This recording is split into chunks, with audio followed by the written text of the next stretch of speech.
સ્વામિનારાયણ હરે તારીખ આજે 21 મે 2025 રોજના અનુક્રમમાં આપણે આ રામાનુજાચાર્ય કૃત શ્રી ભાષ્ય જે છે તે જોઈ રહ્યા છે. અંદર લાઇટ આવે જ તે જોઈ લે. આની અંદર લાઇટ આવે છે. ગઈકાલે આપણે જોયું કે ભાઈ જગતગુરુ શંકરાચાર્યના અદ્વૈત વેદાંત મુજબ ચિન્માત્ર એવો જે ચૈતન્યમય બ્રહ્મ જે છે એના વિજ્ઞાને કરીને જેમ કે અવિદ્યાની નિવૃત્તિ થાય છે અને અવિદ્યાની નિવૃત્તિ જે છે એ જ મોક્ષ છે. અવિદ્યા એટલે શું છે? માયા. બરાબર. એટલે બ્રહ્મ જે છે એણે કલ્પિત માયા એટલે બ્રહ્મને જ્યારે એમ કહે કે કલ્પિત એવી માયાનો આભાસ થાય જેને કારણે પોતાને જીવ સમજી બેસે છે અને જીવ માટે આ સંસાર ભય છે. બરાબર. જ્યારે એ જીવ બ્રહ્મ પોતે પોતાને માયાના કલ્પિત એવી માયાના આભાસ માત્રથી એટલે અવભાસ માત્રથી જીવ માની બેસે છે ત્યાં સુધી એ બદ્ધ છે. પણ જ્યારે એ જીવ માની બેસે છે ત્યારે પછી એની માયા જે છે એ માયાની જ્યારે એટલે અવિદ્યાની જ્યારે એને નિવૃત્તિ થઈ જાય અને એને એવું જ્ઞાન થઈ જાય કે હું બ્રહ્મ છું એટલે એનો મોક્ષ થઈ ગયો. એટલે એની બદ્ધ અવસ્થા એટલે જ્યારે એ અવિદ્યાગ્રસ્ત થાય અને પોતે પોતાને જીવ સમજે ત્યારે એ કેવો છે? બદ્ધ છે. અને જ્યારે એ પોતે પોતાને અવિદ્યા થકી નિવૃત્ત એટલે કે પોતે પોતાને બ્રહ્મ સમજવા માટે એટલે એનો મોક્ષ થઈ ગયો. આ કોની વ્યાખ્યા છે મોક્ષની? જગતગુરુ શંકરાચાર્યના અદ્વૈત વેદાંતની આવી મોક્ષની વ્યાખ્યા છે. પણ એનાથી એક્ઝેક્ટ ઉલટું રામાનુજાચાર્યએ મોક્ષની જે વ્યાખ્યા કરી તે અને આપણા સંપ્રદાયમાં જે મોક્ષની વ્યાખ્યા છે તે આપણે ગઈકાલે સમજ્યા. હવે આગળ જોઈએ છે અદ્વૈત વેદાંત શું કહે છે. કર્મ જે વિવિધ વર્ણ અને આશ્રમ, સાધ્ય અને સાધન તથા કર્મ કરવાની રીત આદિ અનંત ભેદનું સ્થાન છે.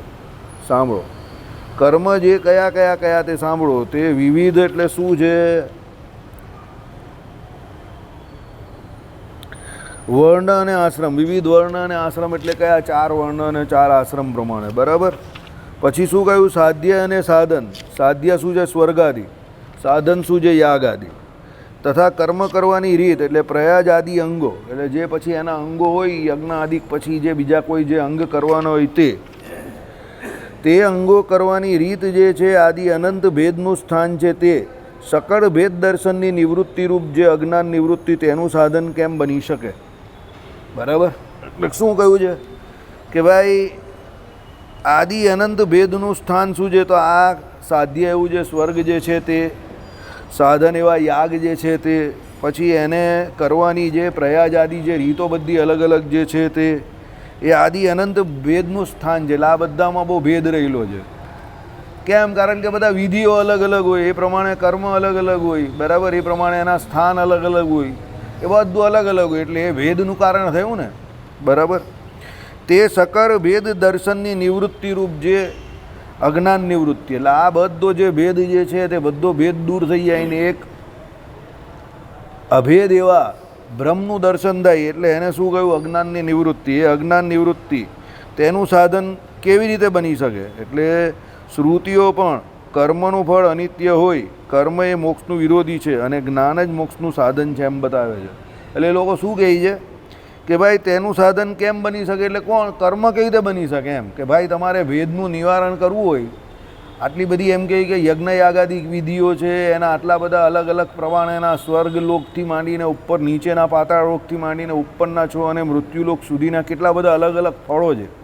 આ લોકમાં સુખી થવાય, પરલોકમાં સુખી થવાય, એવા ઘણા બધા એમ કે ફળ છે. એના માટે ઘણા બધા યજ્ઞ યાગાદિ છે. એના માટે ઘણી બધી એમ કે વિવિધ પ્રકારના વિધિઓ છે.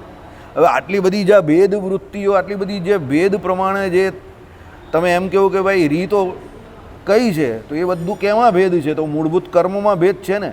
તો કર્મમાં આટલો બધો ભેદ રહેલો છે એને કરીને એમ કહે કે આ પ્રમાણે એના જે કોઈ એમ કહે કે ફળ જે છે એમાં પણ આટલો બધો ભેદ એટલે ડિફરન્સ એટલે અલગ અલગ પ્રમાણેના ફળ પણ મળે. તો એ કર્મ પછી તમને એમ કે મોક્ષનું સાધન કઈ રીતે બની શકે? જેમાં ભેદ આટલો બધો રહ્યો છે, કર્મ અલગ અલગ, એના ફળ અલગ અલગ, એના સ્થાન અલગ અલગ, એને વિધિ અલગ અલગ, તો આટલો બધો ભેદ બુદ્ધિ જે છે તે તો મૂળ કર્મથી શરૂ થાય છે અને જ્ઞાન જે છે તેનાથી મોક્ષ થાય છે. તો પછી એમ કહે કે એ કર્મ જ જો આટલી બધી ભેદ બુદ્ધિ તમને ઉત્પન્ન કરતા હોય તો એ કર્મ મોક્ષનું કારણ કેવી રીતે બની શકે? જ્ઞાન જ મોક્ષનું કારણ હોય ને, કારણ કે જ્ઞાનથી શું છે, તમારી ભેદ બુદ્ધિ ટળી જાય છે. આવું અદ્વૈત વેદાંત કહે છે. એટલે શું કહે છે કે ભાઈ શ્રુતિઓ પણ એવું કહે છે કર્મનું ફળ અનિત્ય હોય. કારણ કે તમે જે કોઈ કર્મ કરો છો એના ફળ રૂપે જો તમને 14 લોકના બ્રહ્માંડમાં સ્વર્ગાદી લોકના ફળ પ્રાપ્તિ રૂપ જ જો કોઈને કોઈ ફળ મળતા હોય તો એ બધા ફળ તો પાછા અનિત્ય છે. એ ભોગવીને જ્યારે પણ તમારા પુણ્યનો નાશ થાય ત્યારે તમારે ક્યાં આવવાનું છે? પાછું નીચેના લોકમાં જ આવવાનું છે. અને નીચેના લોકમાં પાછું અપાર દુઃખ સહન કરવાનું છે. પાછું 84 લાખ જાતની યોનિઓમાં ભટકવાનું છે. અને એમાં ઘણી બધી યોનિઓ તો પાછી તમોગુણી યોની છે. એટલે એમાં એમ કહે કે જીવને કંઈ મોક્ષ કરવાનો તો કંઈ ચાન્સ જ નહીં મળતો. જ્ઞાન તો એને ખાલી ખાવા પીવાનું ને ઊંઘવાનું જ હોય છે, બીજું તો કંઈ જ્ઞાન હોતું નથી. હવે આટલું બધું અપાર દુઃખનું કારણ શું છે? મૂળ તો કર્મ જ છે ને. એ લોકો કહે તો ભાઈ એ કર્મની નિવૃત્તિ જ્યારે થાય અને જ્ઞાન જ્યારે એને ઉત્પન્ન થાય ત્યારે જ એનો મોક્ષ થાય, એવું શ્રુતિઓ પણ કહે છે. આવું કોણ કહે છે? અદ્વૈતીઓ. કર્મ એ મોક્ષનું વિરોધી છે. કારણ કે કોઈ પણ કર્મ કરો એ તો મોક્ષના વિરોધપણામાં આવે છે. કારણ કે તમે કોઈ પણ કર્મ કરો એટલે એનું ફળ તો મળવાનું જ છે. અને ફળ મળે તો એ ફળ તો બાજુ નાશવંત છે. તો પછી તમારે તો કર્મ અને કર્મફળ બંનેનો ત્યાગ કરવાનો છે. તો પછી એ ત્યાગ કેવી રીતે થાય? તો કર્મનો ત્યાગ કરો તો એટલે કર્મ પોતે જે છે એ મોક્ષ વિરોધી છે. આવું અદ્વૈત વેદાંત કહે છે. અને જ્ઞાન છે એ મોક્ષનું સાધન છે તે એમ દર્શાવે છે. અંતવદ એવાસ્ય તદ્ભવતી તદ્યથેહ કર્મચિતો લોક ક્ષીયતે એવમેવામ પુણ્યચિત્તો લોક. બહુ લાંબુ છે, ચાલ ભાઈ. ક્ષીયતે, આ તો બધી બહુ ઘણી બધી શ્રુતિઓ છે. એનું સ્થાન અંતવત હોય છે. એટલે ગુજરાતીમાં એનો અર્થ કરેલો જ છે. એટલે એનું એ સ્થાન જે છે તે અંતવત હોય છે. જેમ અહીંયા આ કર્મથી મેળવેલો લોક નાશ પામે છે તેમ ત્યાં તે પુણ્યથી મેળવેલો લોક પણ નાશ પામે છે. બ્રહ્મ જાણે છે તે બ્રહ્મ થાય છે અને એને જ જાણીને મૃત્યુની પાર જાય છે ઇત્યાદિ. એટલે શું કહ્યું? આ શ્રુતિઓ ઉપર એકવાર ટંકાઈ ગઈ છે. છેવટની શ્રુતિના સંબંધમાં એટલું નોંધવા જેવું છે કે પહેલાં એ તાકી છે ત્યાં એવ એટલે જ એવો શાંકર વેદાંતમાં ટંકાતા પાઠને બદલે એવમ એટલે એ પ્રમાણે એવો પાઠ પણ જોવામાં આવે છે. જુઓ પુનઃ આવૃત્તિ. ચાલો, એ આપણે કંઈ કામનું નથી. આમાં મૂળભૂત કહેવા શું માંગે તે સાંભળો. એનું એ સ્થાન અંતવત હોય છે. એટલે તમે જે કોઈ જગ્યા ઉપર જે કોઈ પણ ક્રિયા જે કોઈ વસ્તુને કરવા માટે તે સ્થાનને કોઈ પદાર્થની પ્રાપ્તિ માટે કરો તો એ જે સ્થાન તમને પ્રાપ્ત થાય છે એના પછી તે તો અંતવત હોય છે. દાખલા તરીકે તમે અહીંયાથી ગયા સ્વર્ગલોકમાં, તો એ સ્વર્ગ થોડું પરમેનન્ટ રહે છે. તમે અહીંયાથી ગયા સત્યલોક સુધી બ્રહ્માજીના લોકમાં પહોંચી ગયા તો એ બ્રહ્માજીનું લોક છે એ પણ થોડું પરમેનન્ટ છે. બરાબર? એટલે તમે જે કોઈ સ્થાનની પ્રાપ્તિ કરો છો. આ લાઇટ ચાલુ કરાવી દે, મને બહુ અનકમ્ફર્ટેબલ મહેસૂસ થાય છે. મને એમાં જોવામાં તકલીફ પડે છે. હા બસ, મને આમ પણ બહુ અંધારું ફાવે નહીં. એટલે એ પ્રમાણે તમે જે કંઈ કર્મ કરો છો તે કર્મ કરીને જે કોઈ ફળ મળ્યા, દાખલા તરીકે અહીંયા આ કર્મથી મેળવેલો લોક નાશ પામે છે. અહીંયા તમે ઘણી બધી વસ્તુ લોકો મેળવે છે, બરાબર છે, બંગલા છે, ગાડી છે, ગમે એટલું મેળવે, પણ છેલ્લે આ લોક છે એ પણ નાશ પામવાનો છે, મૃત્યુલોક. ચાલો ભાઈ, તમારા જીવનકાળ દરમિયાન મૃત્યુલોક નાશ ન પામ્યો કારણ કે એની સ્થિતિ અવસ્થામાં એમનો એમ છે, તો તમારું શરીર તો નાશ પામ્યું ને. મૃત્યુલોકની અવસ્થા નહીં થઈ પણ તમારું શરીર તો નાશ પામ્યું ને. એટલે તમે અહીંયા આ લોકમાં જે કંઈ મેળવો છો એ પણ નાશ થાય છે. પરલોકમાં તમે જે પણ મેળવો છો એ પણ બધું નાશ થાય છે. હવે બચ્યું શું? બ્રહ્મને જાણે તે બ્રહ્મ જ થાય છે. એટલે જે પોતે પોતાના સ્વરૂપને જાણે કે હું બ્રહ્મ છું તે પોતે બ્રહ્મ થઈ જાય. એટલે એની અવિદ્યા જે છે તે આ નાશ પામી જાય. બરાબર? આવો કોનો સિદ્ધાંત છે? જગતગુરુ શંકરાચાર્યનો. કારણ કે એ બ્રહ્મ અને જીવને બે અલગ અલગ માનતા નથી. એટલે એ શું કહે છે કે જે પોતે પોતાના સ્વરૂપને જાણે એટલે બ્રહ્મને જાણે એ બ્રહ્મ થઈ ગયો. જે બ્રહ્મને નહીં જાણતો તે અહીંયા બદ્ધ અવસ્થામાં પોતે જીવ તરીકે વર્તે. અવિદ્યારૂપી માયાનો આરોપ થાય છે એટલે પોતે પોતાના ભ્રમે કરીને પોતે બ્રહ્મ રૂપે વર્તે, એટલે જીવ રૂપે વર્તે. ભ્રમ એટલે એને એવી શંકા, એને એવો ડાઉટ. શું ડાઉટ? કે હું જીવ છું એ બદ્ધ અવસ્થામાં. બરાબર?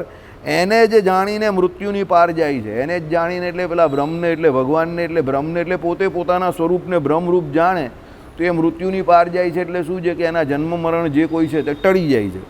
હવે એને જ જાણીએ જે છે તેમાં શું લખ્યું કે ભાઈ એટલું જ જાણવાનું છે કે પહેલાં એ ટાંકીએ ત્યાં એવ જ એવો શાંકર વેદાંતમાં ટંકારમ એટલે એવમ એટલે એ પ્રમાણે પણ પાઠ જોવામાં આવે છે. હવે આ બધા સંસ્કૃત જે ભણેલો હોય વ્યાકરણ એના માટે છે, એવની બદલે એવમ છે, બરાબર. એટલે એનો અર્થ કંઈક બદલાય જેવું એ કહે છે, જે આપણા માટે કંઈ એટલું બધું કામનું નથી. આપણે તો એટલું જાણવાનું કે ભાઈ બ્રહ્મને જાણે તે બ્રહ્મ થાય એવું એ લોકો માને છે, કારણ કે એ લોકો જીવાત્મા પરમાત્માના ઐક્યવાદ જે છે, એટલે આત્મા અને પરમાત્મા એક જ છે એવા ઐક્યવાદની એ લોકો સ્થાપના કરવા માંગે છે જગતગુરુ શંકરાચાર્ય. એટલે એ પોતે પોતાના સ્વરૂપને બ્રહ્મ ઓળખ એટલે બ્રહ્મ થાય એવી વાત કરે છે.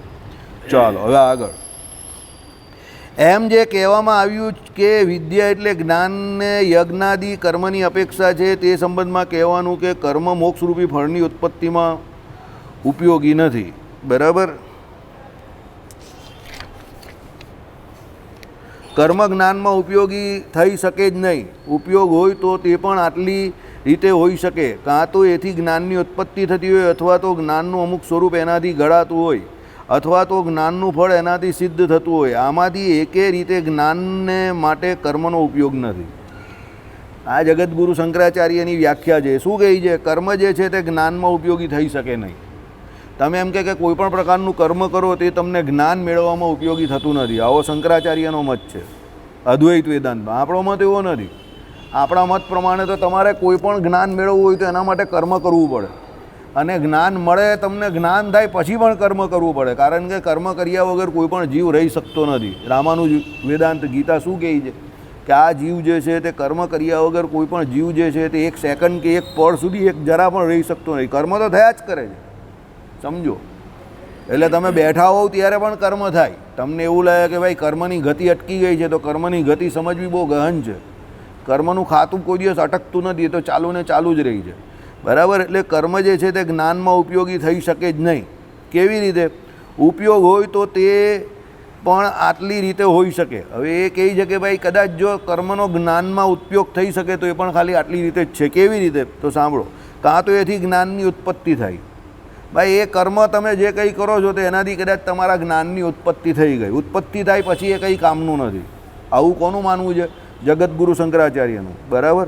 અથવા તો જ્ઞાનનું અમુક સ્વરૂપ એનાથી ગળાતું હોય, અથવા તો શું હોય કે જ્ઞાન જે હોય પૂરેપૂરું એ વિષયનું એનો થોડુંક સ્વરૂપ જે હોય તે પેલા કર્મથી ગળાતું હોય, બરાબર. એટલે અહીંયા કહેવાનો મતલબ એવો છે તમે જે કંઈ કર્મ કરો એના દ્વારા તમને થોડું ઘણું જ્ઞાનનું સ્વરૂપ જે છે તે જાણવામાં આવે, અથવા તો જ્ઞાનનું ફળ એનાથી સિદ્ધ થતું હોય. કાં તો એમ કહે કે તમે જે કર્મ કરો છો એના દ્વારા એમ કે પેલું જ્ઞાનનું ફળ જે છે એટલે જ્ઞાનનું જે ફળ મળે તે સિદ્ધ થાય. આમાંથી એકે રીતે જ્ઞાનને કર્મ માટે કર્મનો ઉપયોગ નથી. એટલે આમાંથી એકે રીતે જ્ઞાનને માટે કર્મનો ઉપયોગ નથી. એટલે શું કહેવા માગે છે કે ભાઈ આ કોઈ પણ રીત આમાં જોઈ તેમાં એમ કહે કે કર્મનો ઉપયોગ નથી, બરાબર. એટલે એ કર્મને ટોટલી જ્ઞાનમાં ઉપયોગી માનતા જ નથી. કોણ? જગતગુરુ શંકરાચાર્ય. એ મજા નથી આવતી જરાવી, એટલે બડો બફારો લાગે છે ને. ચાલો, એટલે શું કહેવાનું કે ભાઈ વિદ્યા જે જ્ઞાન ને યજ્ઞાદિ કર્મની અપેક્ષા છે તે સંબંધમાં કહેવાનું કે કર્મ જે મોક્ષરૂપી ફલની ઉત્પત્તિમાં ઉપયોગી નથી. માત્ર અંતઃકરણની નિર્મળતા દ્વારા વિવિધ દીપા એટલે જ્ઞાનની ઈચ્છા ઉત્પન્ન કરવામાં ઉપયોગી થાય છે. એટલે આમાં જે આગળ આવ્યું ને કે અમુક રીતે એટલે શું કહ્યું કે ભાઈ અંતઃકરણને નિર્મળ કરવું હોય તો તમે યજ્ઞ યાગાદિ કરો, કે ભાઈ તમે જે કોઈ બીજા પૂજાપાઠ કરો, નિત્ય કર્મ, નૈમિતિક કર્મ, તો એના દ્વારા તમારું અંતઃકરણ જે છે તે નિર્મળ થાય એટલે શુદ્ધ થાય. એટલે વિવિધીપાનો અર્થ શું થયો? જ્ઞાનની ઈચ્છા થાય તમને. કેમ ઈચ્છા થઈ? કારણ કે તમારું અંતઃકરણ જે છે તે નિર્મળ થયું. પછી શું કહ્યું કે એમ શ્રુતિના અક્ષર બારીકીથી તપાસતા જણાય છે. એટલે એ લોકો એવું કહે કે શ્રુતિના અક્ષરોને તમે બારીકીથી તપાસો તો આ પ્રમાણે સિદ્ધ થાય છે.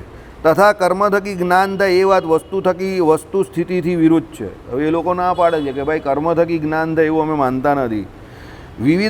વિવિધિશંતી જાણવાની ઈચ્છા કરે છે ઇત્યાદિ શ્રુતિ છે.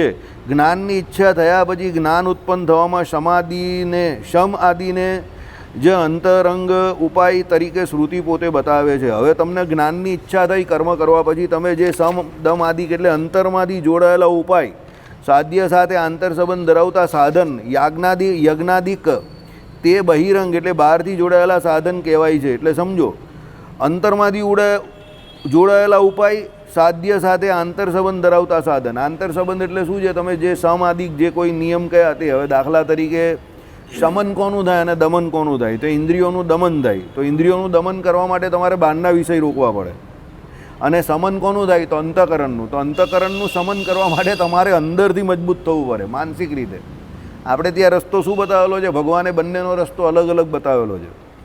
વચનામૃતમાં તમે જોવું તો અલગ અલગ રસ્તો છે કે ભાઈ ઇન્દ્રિયોનું દમન કરવા માટે શું કરવાનું છે? તો વ્રત ઉપવાસ આદિ તમે જે કંઈ કરો એનાથી ઇન્દ્રિયોનું દમન થાય. બીજો એક રસ્તો કે જે ઇન્દ્રિયો જે છે એના દ્વારા એમ કહે કે એને ભગવાનના માર્ગમાં જોડવાની.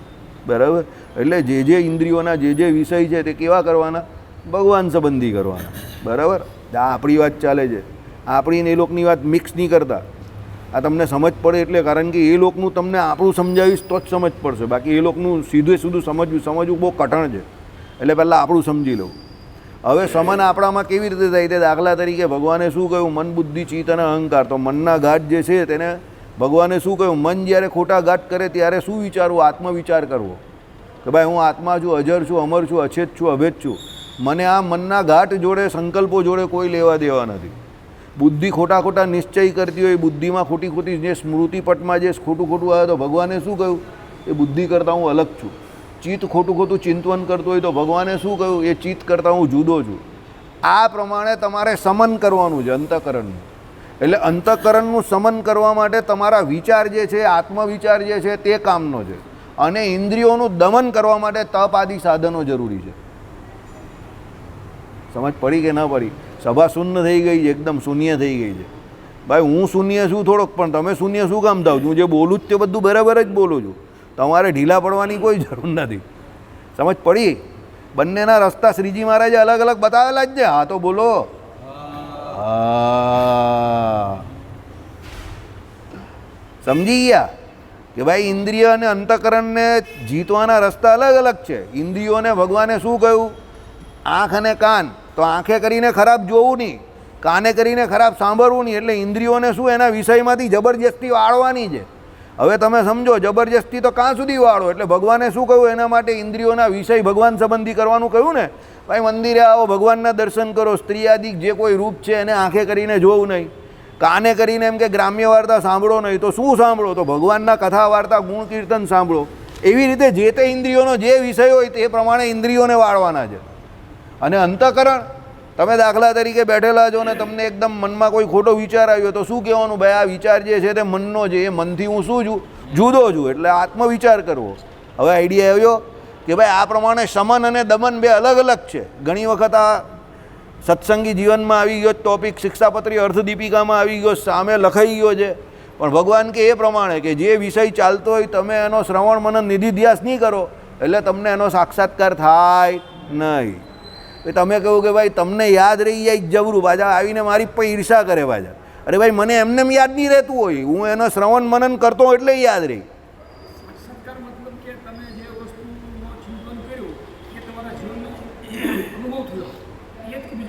સાક્ષાત્કાર એટલે પહેલો રીત તો એવી છે કે જે જેવો વિષય છે તેવું એને તમને રાત્રે ઊંઘમાં પણ પૂછે તો તમે એને જેવું છે તેવું યથાર્થ કહી શકો. એ સાક્ષાત્કાર ઈદમ સાંભળી આવે. પણ એ જીવનમાં તો પછી ઉતારવાનું જ છે, સમજો. એમાં કોઈ ડાઉટ નહીં હોય. હવે આમાં દાખલા તરીકે સાંકર વેદાંતનું આવ્યું, સમજો. તો હવે એ આપણું શું છે તો એ સમજવા માટે તરત ફટાક દઈને જે અંદર, હું કંઈ ઘરે આ વાંચતો નથી ને, તો તરત જે આવી ગયું તો આપણે આપણું શરૂ કર્યું. બરાબર? બસ આ સાક્ષાત્કાર. સમજ પડી કે ન પડી? તાલે મોક્ષ આવ્યો. કોનો આવ્યો? સાંકર વેદાંતનો મોક્ષ આવ્યો ને, અવિદ્યાની નિવૃત્તિ રે. પણ આપણે એને કેટલો ટોપિક, એ ટોપિક આપણે કેટલી મિનિટ ચાલવો? 5-10 મિનિટ. પછી આપણે કઈ મુક્તિની વાત કરી? આપણી મુક્તિની વાત કરી. તો આપણે કંઈ ખબર થોડી હતી કાલે કે આપણી મુક્તિનો કાલે ટોપિક ચાલશે. પણ આપણી મુક્તિ હવે સમજો, સાંકર વેદાંત આપણા માટે એટલો પરિચિત વિષય નથી. એ તો માનવામાં આવે તમને કે મને બેવ, પણ આપણું જે છે તે તો આપણે ખબર હોવી જોઈએ ને. એટલે આપણા કેશુ સ્વામી એટલે કહેતા હતા, જ્યારે તમે કોઈ પણ બીજા વિષયને પકડો, રામાનુજ વેદાંત સિવાય કે આપણા સંપ્રદાયના જે કોઈ વેદાંત એટલે આધ્યાત્મ જ્ઞાન સિવાય બીજા કોઈ પણ મુદ્દાને પકડો, ત્યારે તમને પહેલાં તમારું પાક્કું આવડવું જોઈએ. સમજજો, જ્યાં સુધી તમને તમારું પાક્કું ન હોય ત્યાં સુધી બીજાનું અડવું નહીં. નહીં તો પછી છે ને તણખા થઈ જાય, ગરબડ થઈ જાય. બીજાનું ખંડન મંડન કે ન્યાય આપવાનો તે ન્યાય બરાબર આપવાનો, એનું જ્યાં જેવું છે તેવું લેવાનું, સમજો. એને ના નહીં પાડતા, એને પણ આપણે ઉતારી નહીં પાડતા, એની જોડે કે આપણે મારામારી નહીં કરવાની કોઈની જોડે, બરાબર. જેનો મત જે હોય તે એને મુબારક. પણ જ્યારે એનું ખંડન આવે ત્યારે પહેલાં આપણે આપણું ખબર હોવી જોઈએ કે આપણું પાકું શું છે, સાચું, સમજ્યા. આપણે આપણું જ નહીં ખબર હોય ને પેલું શાંકર વેદાંતના આપણે પગ પકડવા જઈએ તે થોડું ચાલે. પહેલાં આપણે આપણું તો ખબર હોવી જોઈએ ને કે આપણે ત્યાં ભગવાને શું કહ્યું છે કે ઇન્દ્રિયોનું દમન કેવી રીતે થાય, કે અંતઃકરણનું સમન કેવી રીતે થાય, પછી એનું જોઈએ ને કે એમાં ને આપણા શું ફરક છે. હવે એ શું કહી તે સાંભળો. અંતરમાંથી જોડાયેલા ઉપાય, અંતરમાંથી જોડાયેલા ઉપાય એટલે કયા થયા એના? અંતઃકરણના, અંદરના. સાંભળો, એટલે એમાં શું કહ્યું? સાધ્ય અને આંતર એટલે સંબંધ ધરાવતા સાધન, એટલે યજ્ઞાદિક તે બહિરંગ, બહારથી જોડાયેલા સાધન છે. તમે યજ્ઞાદિક જે કંઈ કરો એ બહારથી જોડાયેલા સાધન છે ને, અને અંતરક એટલે અંદરના. તો અંદરના સાધન કયા? તો આ પ્રમાણે જે કંઈ તમે ઇન્દ્રિયોને જીતો, અંતઃકરણને જીતવા માટે જે કોઈ વિચાર કરો તે, બરાબર. એટલે એ પ્રમાણેના છે. એટલે આમાં લખેલું છે, જુઓ વિચાર સાગર પ્રથમ તરંગ દુહો 23. પણ આપણે તો આપણું વચનામૃત જ આટલું જોરદાર છે તો બીજું બધું જોવાની કાં જરૂર છે? એ એની વાત જે કરતો હોય તે, બરાબર. આપણે કંઈ એનું ખંડન મંડન કે આપણે એને ઉતારી પાડવાની કોઈ પ્રશ્ન જ નહીં રહેતો. આપણું આટલું સરસ છે, ભગવાને સમજાવેલું છે તો એ આટલું સરસ છે એ ઉતારો ને આપણે, બરાબર. એટલે એ લોકોએ આ પ્રમાણે એના વિષય બતાવી, એટલે એને અંદરના અને બહારના વિષયને અલગ અલગ બતાવ્યા. હવે એને આપણે સમજો શું કહે તે સાંભળો કે ભાઈ જ્ઞાન ઉત્પન્ન થવામાં સમાધિને જ અંતરંગ ઉપાય તરીકે શ્રુતિ પોતે બતાવે છે. સમાધિ એટલે આપણે જે કહ્યું ને સમન કરવાનું તે, સમ દમ, પછી આ જે આવે છે ને દયા, બરાબર, એ બધા ગુણો લક્ષણો આવે છે ને, તિતિક્ષા અને આ બધા જે લક્ષણો કયા છે ને તે પેલા આમાં બતાવેલા છે. વચનામૃત કયું વચનામૃત છે એની ટીકાની અંદર સાધુના લક્ષણો જે બતાવેલા જ ને, પેલા 64 લક્ષણે યુક્ત કે એટલે પછી એક વખત પેલા ભાગવતજીના ને એના બતાવેલા છે. ભગવાનના અવતારો એક 30 ને એક પેલા 39 એટલે એકાદશ સ્કંદમાં જે છે તે, અને દ્વિતીય અને એક કપિલ ભગવાનના સાધુના લક્ષણ, અને એક પેલા આના લક્ષણ. અરે ભગવાનના જ્યારે અવતાર રાજા રૂપે થાય ને ત્યારે તો હા એ જ ને, તે રાજા રૂપે થાય ત્યારે એમ કહે કે એના કેટલા લક્ષણ હોય? 39 લક્ષણે યુક્ત હોય ભગવાન. અને જ્યારે સાધુ રૂપે આવે ત્યારે 30 લક્ષણે યુક્ત હોય. હવે સાધુ રૂપે ભગવાન જ્યારે એ 30 લક્ષણે યુક્ત હોય ત્યારે એ 30 લક્ષણ પોતાનામાં દેખાડે. અને ત્યારે ગુણ તો એક જ હોય ભગવાનમાં. કયો? શાંત નામનો. કયો ગુણ? શાંત. ત્યારે સાધુ રૂપે ભગવાન એકદમ શાંત વર્તતા હોય, બીજા કોઈ ગુણ નહીં દેખાય. શ્રીજી મહારાજ હતા ને પ્રશાંત મૂર્તિના નિર્દોષ, પછી આપણા ઋષભદેવ ભગવાન, વ્યાસજી, પછી કપિલ ભગવાન, દત્તાત્રેય ભગવાન. હવે આમાં શાંત નામનો એક જ ગુણ દેખાય કારણ કે એ સાધુ રૂપે હોય. પણ રાજા રૂપે આવે ત્યારે ભગવાનમાં બધા દેખાય તમને ગુણો, સમજો. અને 39 લક્ષણ બધા 39 લક્ષણ દેખાય બધામાં. કારણ કે રાજા રૂપે તો ભગવાન હોય ત્યારે બધું ગ્રહસ્થ હોય ને, બરાબર. હું યાર એમ ઢીલી વાત કરો છો, કાંથી આવેલા જ તમે લોકો? યાર કોણ એ ઇન સબકો હટાયા હશે? પેલો કહે ને થોડા ઢીલા કાંથી આવી ગયા છે? હે કને વજનિયા મૂકેલા એવી રીતે બોલો, હા કે ના તો કંઈ બોલો. તમને શું થયું? સાપ સૂંઘી ગયો? ચાલો લે આવી ગયું, આપણો શ્લોક આવી ગયો. આજ આપણે ત્યાં સત્સંગી જીવનમાં ને એમાં જે એ શ્રુતિ છે. શાંતો દાંત ઉપરથી સ્થિતિ જો આવે જ છે ને આ બધું. જો સમ દમ ઉપસમ તિતિક્ષા અને સમાધિ પ્રાપ્ત કરી આત્માને જોવો જોઈએ. આવી ગયું ને, મોડે આપણે બોલવાની કોશિશ કરતા હતા વચનામૃતમાંથી, તે જ આખી શ્રુતિ બેઠી જ આવી ગઈ આમાં, બરાબર. ચાલો 1 મિનિટ, એનો અર્થ પાછળ કર્યો જ છે. 7મું, કેટલેક ઠેકાણે 5 સમ દમ ઉપરમ તિતિક્ષા અને સમાધિ, અને કેટલેક ઠેકાણે 6ઠી શ્રદ્ધા ગણાવેલા છે. જુઓ વિવેક ચૂડામણી તથા વિચાર સાગર પ્રથમ તરગ અધિકારી વર્ણન. એટલે એ લોકોએ પણ આ બધા પ્રમાણો મૂકેલા છે શાંકર વેદાંતવાળાએ કે ભાઈ આ પ્રમાણે આના જે કોઈ એમ કહે કે સમદમાદી સાધનો કયા છે તેના એમ કહે કે આ શાસ્ત્રોમાં પ્રમાણો આપેલા છે. આપણે તો વચનામૃત બેસ્ટ પ્રમાણ છે જ, સત્સંગી જીવન પણ બેસ્ટ પ્રમાણ છે, ને એમાં પણ શ્રુતિ તો આ જ ટાંકેલી છે, બરાબર. એટલે સમ દમ આદિ જે કોઈ છે તે બધા એમ કહે કે આત્માને સમાધિ છેલ્લે પહોંચે એટલે આત્મામાં આત્માને જોવો જોઈએ. હવે સમાધિ થાય ત્યારે જ પોતે પોતાના સ્વરૂપના દર્શન થાય ને, બરાબર. સમાધિમાં પહેલું શું આવે? યમ આવે, અને બીજું શું આવે? નિયમ આવે. હવે યમ આવે એમાં શું આવે પહેલાં? હા, યમ એટલે બહારી, અને નિયમ બધા શું છે? શરીરના અંદરના. હા, એટલે ઇન્દ્રિયોના એમ, ઇન્દ્રિયોના નિયમ કરવાના. અને યમ એટલે બધા માનસિક, એટલે આપણા અંતઃકરણના જે હોય ને તે યમ કહેવાય. એટલે તમારે જે એમ કહે કે જો અહિંસા આદિકનું પાલન કરવાનું તો મન વચન કર્મથી ત્રણેથી કરવાનું, તો મનથી પણ કોઈનું ભૂંડું ઈચ્છવું નહીં. બરાબર. પછી તમે દાખલા તરીકે ઘણા બધા એવા છે જે મનથી થાય એવા પાપ છે, ભગવાને શાસ્ત્રોમાં કહેલા છે. જે ઈર્ષ્યા છે તે, હવે ઈર્ષ્યા શું છે, કર્મમાં તો પછી આવે, પણ પહેલાં એના ગુણ જોઈને લક્ષણ જોઈને તમને ઈર્ષ્યા થઈ આવે, પછી એનું ભૂંડું થાય તો તમને અંદરથી વિકૃતિથી આનંદ આવે, મજા આવે. બરાબર. અહીંયા પણ એવા ઘણા લોકો બેઠેલા છે અને બીજાનું બગડે તો બહુ મજા આવે. સમજો, એવી નેગેટિવિટી હોય ઘણામાં હોય છે. અહીંયા બેઠેલા જ છે એવા, હું ઓળખું છું, બધાને ઓળખું છું. બરાબર.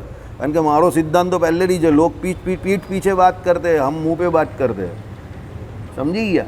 એ વિકૃતિ છે એક પ્રકારની, કે બીજાનું બગડે એમાં એને આનંદ આવે. બરાબર. બીજાનું બગડે એમાં શું આનંદ આવવા જેવું, એમાં છે શું એવું?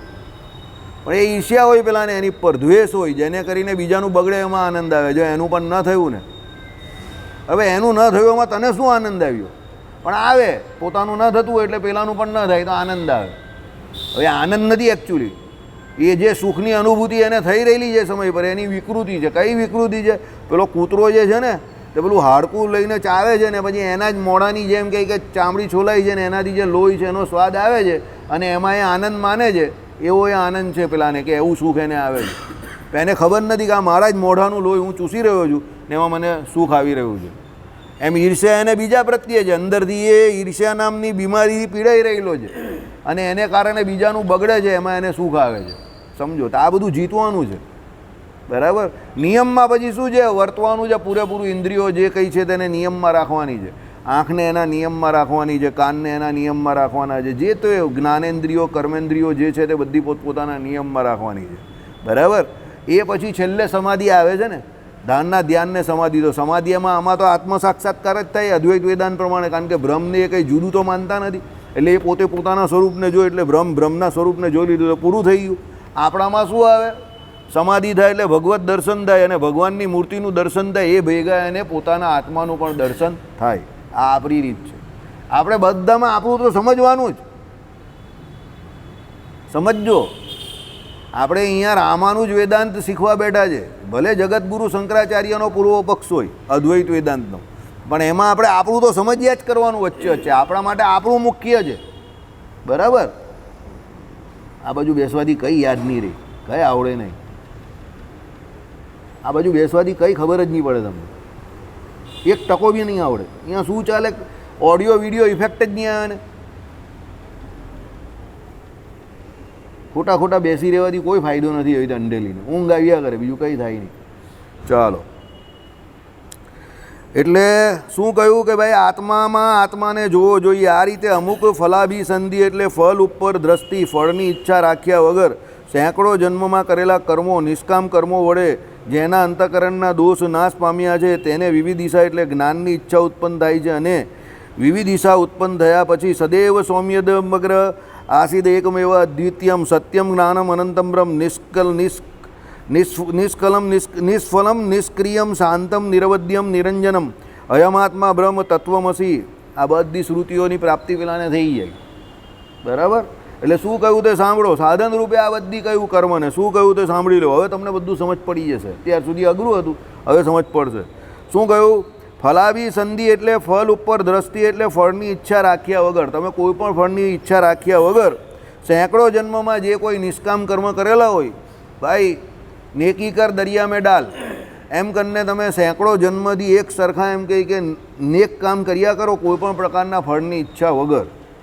જો તમને હજુ પણ કહું છું પાછું, આધ્યાત્મિક જગતમાં તમે જે કર્મ કરો છો, જે કંઈ સુકૃત કરો છો, એના ફળની ઈચ્છા ન રાખશો તો જ એ તમને કામનું છે. જો એ તમને આ લોકના ફળની ઈચ્છા તમે રાખશો એ સુકૃતના બદલામાં, તે આધ્યાત્મિક જગતમાં કંઈ કામનું નથી. એ તમારી ભક્તિરૂપી ફળ થશે નહીં. 100 માળા ફેરવો અને પછી એવું વિચારો કે પરીક્ષામાં વધારે માર્ક્સ આવે કે ટકા આવે તો કદાચ આવી જશે, તો 100 માળા ફેરવેલી એ ટકામાં ચાલી ગઈ તો એ ભક્તિ ન કહેવાશે. બાયરી છોકરા બધા નિયંત્રણમાં રહે, કામ ધંધા બરાબર ચાલે, એના માટે મંદિર આવતા હશો તો એ બધું કદાચ બરાબર રહેશે પણ ખરું, પણ એ ભક્તિ ન કહેવાશે. એ તમને તમારા મોક્ષ માટે કામમાં ન આવશે. દુબઈ જવા માટે મંદિર આવતા હોય તો દુબઈ જવાશે, પણ એ ભક્તિ ન કહેવાશે. સમજજો, હજુ પણ કહું છું. એટલે હોશિયાર એ નથી કે જે અહીંયા જે કષ્ટ પડે એનો રસ્તો શોધી નાખે અહીંયા આવીને. હોશિયાર એ છે કે જે ભગવાન પાસે કષ્ટ સહન કરવા માટેની શક્તિ માંગે. સમજજો. તમે એમ સમજતા હશો કે તમે અહીંયાથી ભગવાન પાસેથી સુખ માંગીને ગયા અને તમને સુખ મળી ગયું એટલે તમે હોશિયાર, તો તમે હોશિયાર નથી. તમે એના બદલામાં તમારું ભજન કે સુકૃત જે છે તે વાપરી રહ્યા છો. પણ તમે એમ માંગો ભગવાન પાસે કે તમારે જે કરવું હોય તે પૂરું કરો, કષ્ટ જે પડવાનું હશે તે પડશે, તમે એ કષ્ટ સહન કરવાનું સામર્થ્ય આપો, પણ મને અહીંયાથી બહાર કાઢો. તો તમે કરેલું સુકૃત જે કંઈ છે ભગવત પ્રસન્નાર્થે તે તમારી ભક્તિ થઈ જશે, તો એ તમને તમારા મોક્ષરૂપી સાધન તરફ લઈ જશે. બહુ અઘરું કામ છે, કઠણ કામ છે. હું તમને કહું ને એટલું સરળ નથી. બોલવું તો બહુ સરળ છે કે હું નિષ્કામ ભક્ત છું, નિષ્કામ ભક્ત છું, પણ અંદર અંતઃકરણમાં ઊંડે ઊંડે કંઈ ને કંઈ એવી વાસના રહી જ જાય છે કે મારું આ કામ થઈ જાય તો સારું, પેલું કામ થઈ જાય તો સારું, આટલો સુખી થઈ જાવ તો સારું. પણ તમે કોઈ દિવસ સુખી થવાના નથી અને કોઈ દિવસ તમારું નિષ્કામ રીતે ભજન થવાનું નથી. લખીને આપું, ઘરે જા લખો એટલા લખી દેવું. તમને એવો સંતોષ કોઈ દિવસ થવાનો જ નથી કે તમે સંપૂર્ણ સુખી છો. અને પછી તમે નિષ્કામ રીતે ભક્તિ કરો, એવો સૂર્ય કોઈ દિવસ સોનાનો ઉગવાનો જ નથી.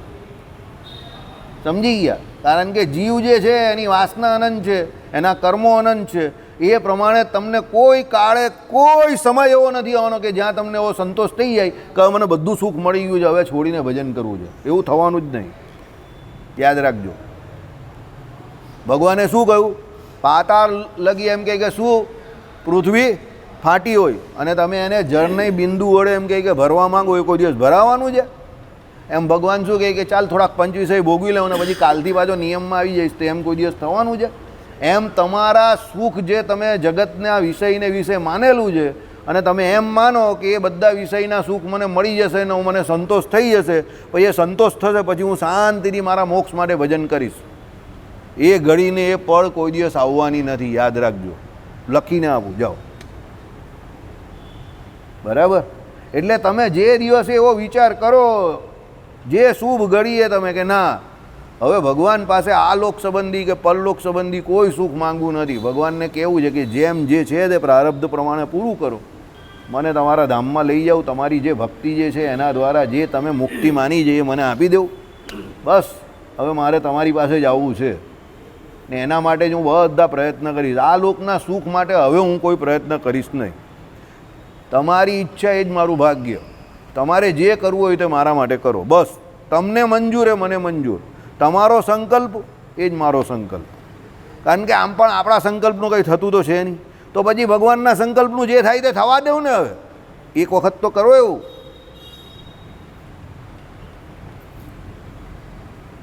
તમારા સંકલ્પે કરીને કેટલું થાય છે, તો પછી ખોટા ઘાટ ગળીને બીજા જન્મની તૈયારી શું કામ કરો ખોટા સંકલ્પ કરીને?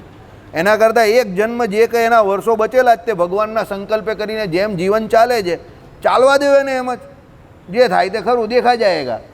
5-25 વર્ષ બાકી છે તો નીકળી જશે એ પ્રમાણે. પછી શું થશે? અત્યાર સુધી તો જીવો જ છો ને, બરાબર? તો હવે પછી પણ જીવી જશો એ જ પ્રમાણે. અને મને એટલી ખબર છે કે અહીંયા બેઠેલા 70% લોકોના અત્યાર સુધીના જીવનમાં પણ એવા કંઈ બહુ મોટા ગોલ્ડન ડેઝ નહીં ગયા. તો પછી એની આશા શું કામ રાખીને બેઠેલા જ ખોટી ખોટી કે બહુ મોટા ગોલ્ડન ડેઝ આવી જાય મારા? એના કરતાં અહીંયાથી નીકળવાની વાત કરો ને. સમજો, તમે સિક્કો ઉછારો તો હેડ કા ટેલ આવશે, કા જીતશો કા હારશો, પણ સિક્કો જ ખિસ્સામાં મૂકીને ચાલ્યા જાવ તો મેચ પૂરી થઈ ગઈ ને. મદનની જેમ. મદનને ભાઈ તમે નહીં ઓળખો, પેલો જ ઓળખે. એક મેચ હતી, મદનભાઈ કેપ્ટન અને મેં ખેલાડીઓ લડતા હતા. પેલો કહે હું ઓપનિંગમાં જાઉં, હું ઓપનિંગમાં જાઉં. લડાઈ ચાલી 10-15 મિનિટ. મદન કહે ડાઉન ડિક્લેર, બોલ આપી દીધો સામેવાળાને, અમે ચાલ્યા. સામેવાળા કહે કેમ તમે દાવ જ નહીં લીધો? એ કે મારા જ ખેલાડી અંદર અંદર લડે છે, બધાને ઓપનિંગ જવું છે, બરાબર, એના કરતાં મારે લડાઈ ઝઘડો જોઈએ જ નહીં લેવા. તમને બોલ આપી દીધો, મેચ પૂરી, તમે જીતી ગયા, જાઓ ઘરે જાઓ, ડાઉન ડિક્લેર.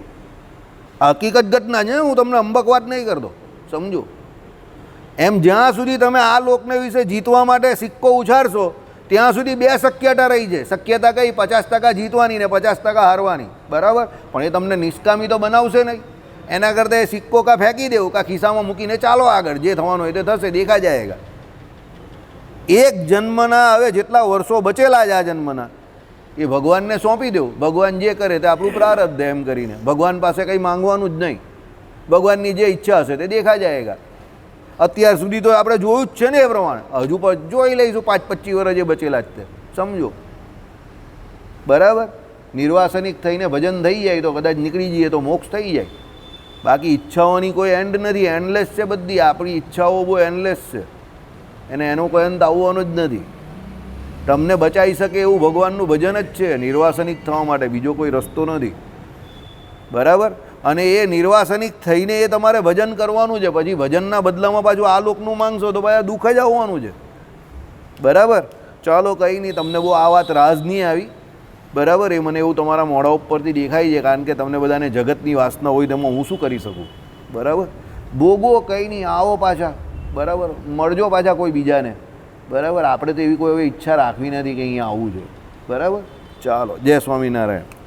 એટલે શું કહ્યું અહીંયા કે ભાઈ ફળની ઈચ્છા કર્યા વગર જે કોઈ સેંકડો જન્મમાં કરેલા નિષ્કામ કર્મ વડે અંતઃકરણના દોષ નાશ પામ્યા છે. સેંકડો જન્મ સુધી ફળની ઈચ્છા વગર કર્મ કરે ત્યારે અંતઃકરણના દોષ નાશ પામે છે. આપણા અંતઃકરણના દોષ કેમ નાશ નહીં પામતા? કારણ કે ફળની ઈચ્છાથી જ બધા કર્મ કરીએ તો પછી અંતઃકરણના દોષ કાથી નાશ પામે, સમજો. પછી કહે કે ભાઈ મને કામ બહુ હેરાન કરે છે, મને ક્રોધ બહુ હેરાન કરે છે, મને આ બહુ હેરાન કરે છે, પેલું ભાઈ કરે જ ને, તો સાધન કરે છે એના બદલામાં તો તું ફળ ઈચ્છે છે, તો પછી કામ ક્રોધ લોભ આદિ કાઢી જવાના. સાધન કરે એના બદલામાં ભક્તિ એ જ, તો બધા એક એક કરીને ભાગી જશે કામ ક્રોધ લોભ. તો ભક્તિ કરવી નથી. મંદિરે આવીને પણ કંઈ ને કંઈ ઈચ્છા તો રાખીએ જ છે આપણે. તો પછી અહીંયા આવીને અષ્ટમ રાહુ કષ્ટમ જ્યોતિષનો નિયમ જ છે, બરાબર. જ્યારે પણ 8મે રાહુ આવે ગોચરમાં પણ જેને, એટલે એ સમજી લેવાનું 1.5 વર્ષ બગડું, કારણ કે એનો નિયમ જ એવો છે, અષ્ટમ રાહુ કષ્ટમ, સમજી જાઓ. અને જેને કુંડળીમાં જ 8મે રાહુ બેઠેલો એ આખી જિંદગી એને એવું જ રહે, અષ્ટમ રાહુ કષ્ટમ, એ કષ્ટમાં જ રહે આખી જિંદગી એની, બરાબર. અષ્ટમ રાહુ કષ્ટમ, સુનિલ, અષ્ટમ રાહુ કષ્ટમ, સમજીએ? હે, ચાલો, બોલવાનું નહીં, સોમમાં રહેવાનું, કિસી કા નામ નહીં બોલને કા, બરાબર. એટલે ભલા મનીષ હશે છે, કહેવાનો મતલબ સમજો તમે. આ બધા નિયમ હોય એટલે આપણે હવે એ કષ્ટ આપણે પડે છે, એ તો પેલો તો જે એ તો કર્મના હિસાબે બેસે છે ને. ગ્રહ તો બેઠેલા હોય તો કર્મના હિસાબે બેસે. એ કે એમને એમ થોડા બેસી જાય કે એને મન થયું કે અહીંયા બેસી જવું તો બેસી થોડા જાય કે. હવે આપણું કષ્ટ નિવારણ કેવી રીતે થશે? જ્યારે આપણે આ પ્રમાણે કહ્યું એ પ્રમાણે નિષ્કામ કર્મયોગી બનીએ ત્યારે અંતઃકરણ શુદ્ધ થાય. પછી શું થાય સાંભળો. અંતઃકરણના દોષ નાશ પામ્યા છે અને એને વિવિધ દિશા એટલે જ્ઞાનની ઈચ્છા ઉત્પન્ન થાય છે. અને વિવિધ દિશા ઉત્પન્ન થયા પછી ભાઈ આ પૂર્વે એક અદ્વિતીય સત હતું, એટલે પછી એને શું અદ્વિતીય એવા સતને વિશે એટલે પોતાને બ્રહ્મ માનવા માંડે. આપણે ઉલટું સમજવાનું, આપણે એમ માનવાનું આપણા એ પ્રમાણે ભાઈ અંતઃકરણ શુદ્ધ થાય તો ભગવાનમાં પેલાની વૃત્તિ લાગે. આપણે એમ આપણા માટે તો અદ્વિતીય ભગવાન છે ને, આપણે અલગ છે એનાથી, તો ભાઈ આપણે એ ભગવાનનું ભજન કરી શકીએ. આપણું અંતઃકરણ શુદ્ધ થાય તો અદ્વિતીય એવા ભગવાનને વિશે આપણી વૃત્તિ લાગે. આપણે એમ કહેવાનો અર્થ એનો. ચાલ ભાઈ, બરાબર.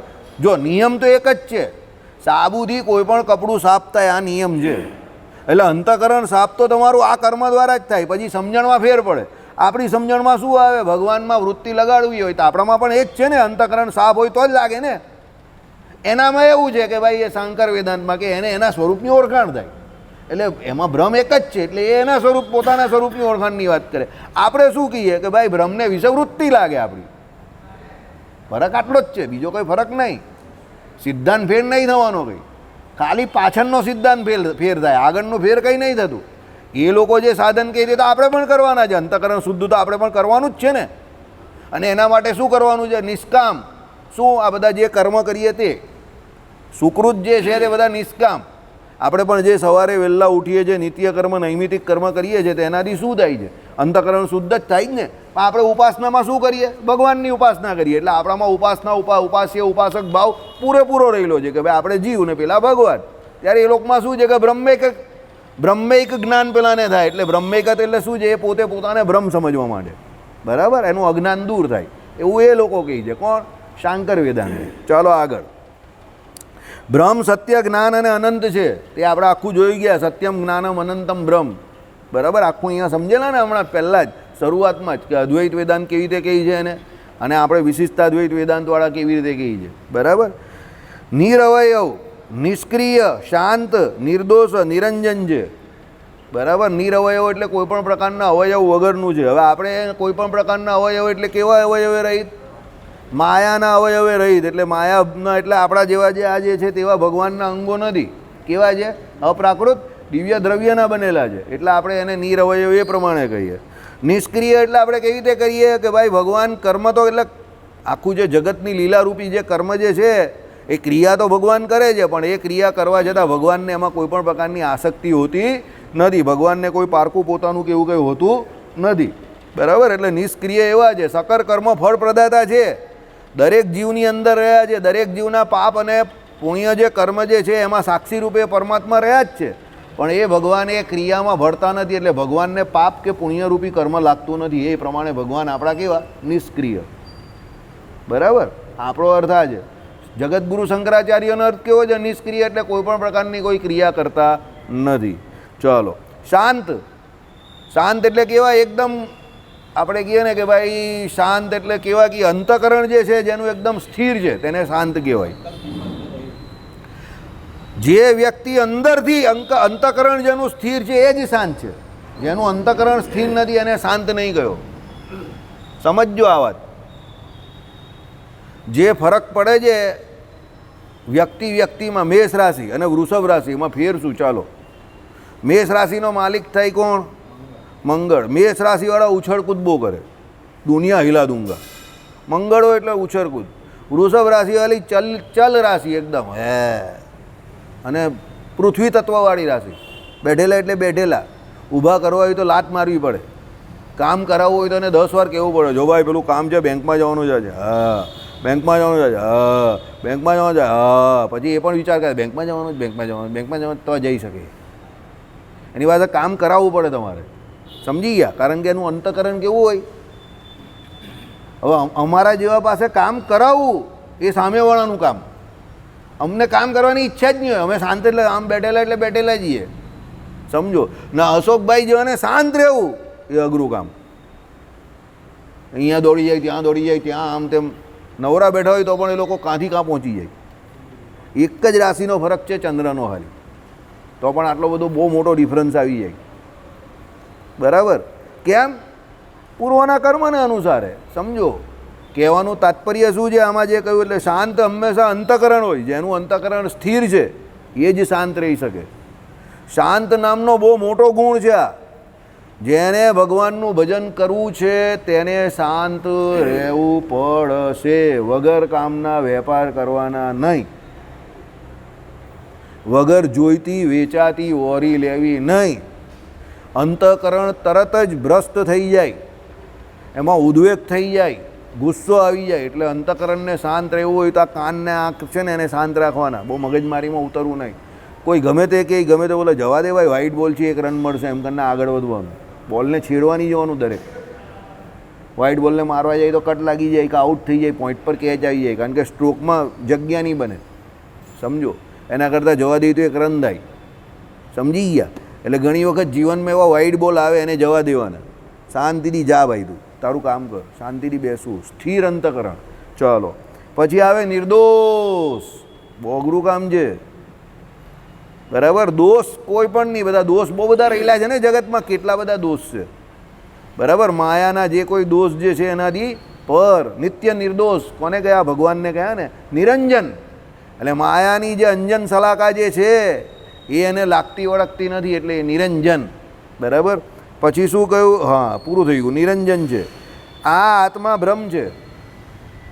બરાબર. આ કોણ કહે છે? જગતગુરુ શંકરાચાર્યનું અદ્વૈત વેદાંત કે એ આત્મા છે તે જ બ્રહ્મ છે. કારણ કે એને અવિદ્યા વળગી છે એટલે એને અત્યારે આત્મા કહે છે. બાકી મૂળભૂત એ કોણ છે? બ્રહ્મ છે. પણ આપણે શું કહીએ છીએ? બ્રહ્મ જે છે તે ભગવાન જે છે તે જુદા છે. આત્મામાં એના જેવા ઘણા બધા લક્ષણો રહ્યા છે. ચેતનપણું બંનેનું એક સરખું છે. જ્ઞાન જે છે તે બંનેમાં એક સરખું રહ્યું છે. આનંદ નામનો ગુણ એ બંનેમાં એક સરખો રહ્યો છે. આ બધા ગુણ આત્મામાં ભગવાનને જેવા ગુણો છે. પણ બધા ગુણ કેવા છે? કેવા છે? જીવમાં અલ્પ છે અને પરમાત્મામાં કેવા છે? મહદ છે. ત્યારે આ લોકો એવું નહીં કહેતા. બરાબર. આપણે શું કહીએ છીએ? આત્મામાં આ બધા અલ્પપણે રહેલા છે, ભગવાનમાં કેવા છે? બહુ મોટા મહત્પણે રહેલા છે. ચાલો, તે તું જ છે, તત્વમસી. બરાબર. તે તું જ છે એટલે એનો અર્થ એ લોકો શું કહે છે કે ભાઈ એ બ્રહ્મ જે તું પ્રલયકાળને વિશે હતો તે જ બ્રહ્મ અત્યારે ઉત્પત્તિકાળને વિશે કોણ છે? તું છે. પણ આપણે શું કહીએ છીએ? ના, તે તું જ છે નો અર્થ આપણે શું કહીએ છીએ? ભાઈ પ્રલયકાળને વિશે જે તારી અંદર અંતર્યામી પણ રહેલા હતા એ જ અત્યારે એમ કહી કે સ્થિતિકાળને વિશે પણ તારી અંદર અંતર્યામી પણ રહેલા છે. પ્રલયકાળને વિશે કોણ અંતર્યામી પણ રહેલા? ભગવાન. કોની અંદર? જીવની અંદર. અને અત્યારે સ્થિતિ અવસ્થામાં પણ એ જીવની અંદર એ પરમાત્મા રહેલા જ છે. એટલે તત્વમ અને અસી. બરાબર. ઇત્યાદિ વાક્યજન્ય જ્ઞાને કરી અવિદ્યા નિવૃત્તિ પામે છે. એટલે આ બધા વાક્યોને શ્રુતિના જાણે તેની અવિદ્યા જે છે એને વળગેલી છે તેને દૂર થાય છે. આ તો કેટલી વાર આપણે ચલવું, અહીંયા વર્ષોથી ચલાવીએ જ, પણ અહીંયા બેઠેલા કોઈની અવિદ્યા દૂર થઈ નથી. એટલે હું વારંવાર કહું છું, એકલા પુસ્તકના જ્ઞાનથી કંઈ પાંચ્યું પણ ઉપજતું નથી. સમજો, પુસ્તકના જ્ઞાનથી કંઈ ન થાય. યાદ રાખજો. ખાલી તમને ઇન્ફોર્મેશન મળે, માહિતી મળે, અને તમે બહુ તો વધારે પડતા પોતાની જાતને આમ પીઠ થપથપાવો કે મને બધી બહુ સમજ પડે છે. સમજી ગયા? પુસ્તકના જ્ઞાનથી અહંકાર આવવાની પૂરેપૂરી શક્યતા છે. એટલે આપણી પરંપરા જે છે ને તે ગુરુ પરંપરા છે. એટલે એ ગુરુ જોઈએ એવા કે જે તમને પુસ્તકનું જ્ઞાન જે છે તે તમારા જીવનમાં આચરણમાં આવે, અને એ આચરણે કરીને આપણો મોક્ષ થાય છે. પોપટ પણ રામ રામ રામ રામ બોલી શકે છે, અને આપણે પણ રામ રામ બોલે. પેલા પારધીએ શું કહેલું? પેલા પારધી આવે તો પારધી આવશે, તમારે બધાએ સાથે શું જય શ્રી રામ બોલવાનું અને ઉડી જવાનું. એમ કરીને પક્ષીઓને શીખવાડીને પેલો સાધુ ગયા હતા. પેલા લોકો બોલ્યા પણ ઉડ્યા નહીં, કારણ કે એ લોકોને પુસ્તકની જેમ સમજી ગયા. ઇન્દ્રિયોમાં જ્ઞાન હતું પણ આચરણમાં હતું નહીં. એટલે આમાં જે કહ્યું એ પ્રમાણે આવા વાક્યો તો આપણે વર્ષોથી સાંભળીએ જ, પણ આપણી અવિદ્યા કે માયા કેમ ટળતી નથી? એવા ગુરુ જોઈએ, અને આપણે એવું આચરણ કરવું છે, એવો દ્રઢ નિર્ધાર જોઈએ, તો સુધરે. બાકી પુસ્તકમાં તો બધું બહુ જ્ઞાન રહેલું છે. આજકાલ તો ગૂગલ બાબા જ છે તમારી પાસે, તો હાથમાં લઈને જ તમે પડો, દબાવો એટલે તરત જવાબ મળી જાય. બરાબર. એટલે પુસ્તકમાં રહેલું જ્ઞાન અને તિજોરીમાં રહેલું ધન જો અણીના સમયે કામમાં આવતો નથી તો એ કંઈ કામનું નથી. એટલે બંનેને આચરણમાં લાવવાનું. ધન હોય તો થોડુંક વાપરવાનું, અને જ્ઞાન હોય તેને આચરણમાં લેવાનું. શ્રીપતિમ શ્રીધરમ સર્વદેવેશ્વરમ ભક્તિધર્માત્મજમ